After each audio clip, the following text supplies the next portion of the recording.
Hello guys, today we're going to learn about the role of error in the ESL class. Always remember that making a mistake is not so bad, it will help us to learn.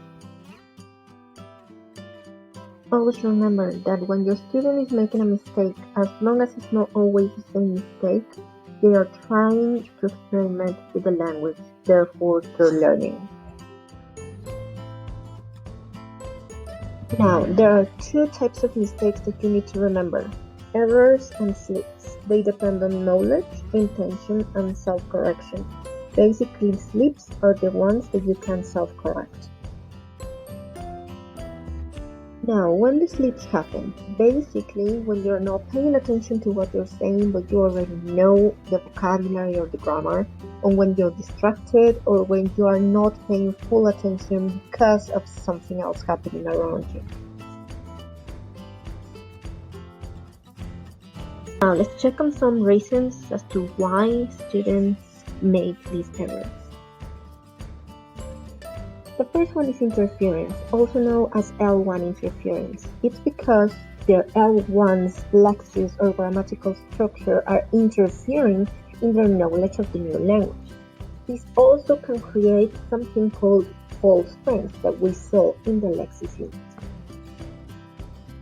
Here are some examples of false friends as we saw in the lexis unit. You have the words in Spanish and in English, and you can see that even though they're very similar, they seem like friends, they don't mean the same in both languages. The second one is developmental error. This means that your students even haven't learned what they're trying to use. They're just learning this, but they're working out the language. So you have to give it a couple of minutes, a couple of classes, so they can understand the language fully and well. The next one is overgeneralization. When your students apply the rules too widely. For example, if they say go it instead of want, that you told them that it has an ed in the past, so they put an ed in any verb. The next one is interlanguage. This is basically the student's own understanding of how the language works, so it might get a little wild to fix it. Now, this is super important. Errors and slips can be mixed with lexical grammar and pronunciation. So you can have something like lexical slip, pronunciation error, grammatical slip, lexical developmental error. It has to be mixed and matched.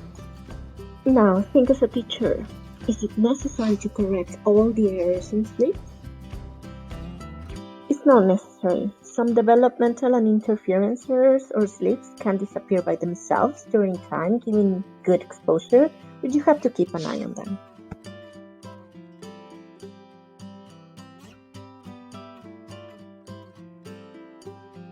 You have to be very careful and correct the errors that are necessary or when they repeat too much, because they can fossilize. Fossilized errors can be due to lack of exposure to LQ, learners' lack of motivation, or lack of practice.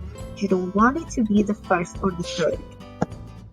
Always remember, errors are not bad themselves. They can help the teacher keep track on their learners' progress, and it gives them the opportunity to experiment with the language and get comfortable with it. Let your students make mistakes.